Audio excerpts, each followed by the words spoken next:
As opioids continue to tear families apart in the 4 states, emergency services are facing new problems. As part of our series, A Shot in the Dark, shedding light on the opioid crisis, we're learning more about the use of Narcan and overdoses in the Newton County area. Authorities are now trying to figure out how to carry Narcan and how to tackle a new issue. Always had problems with opioids here as far as day-to-day, people who are abusing, misusing, and accidentally overdosing on them, but not anything that's out of the ordinary. Metro Emergency Transport System staff say they see a few trends with overdoses in the 4 states.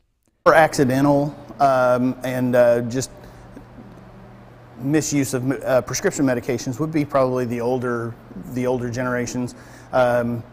More intentional misuse would be the younger generations, but it can cross all. There's really no age gap that confines it to one section.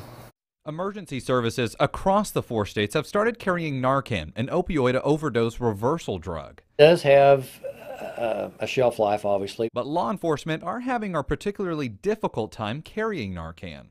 Now, obviously, in patrol cars and on the officers' belts, that's not possible.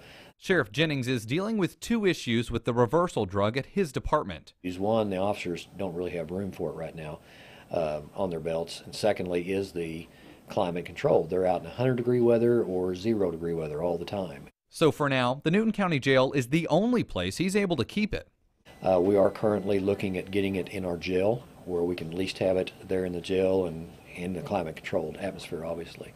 Sheriff Jennings' concern isn't just with keeping the Narcan, but what addicts do after getting it.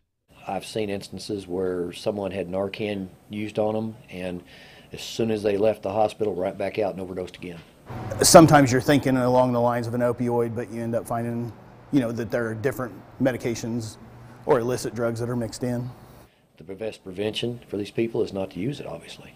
For A Shot in the Dark, I'm Austin Heislip.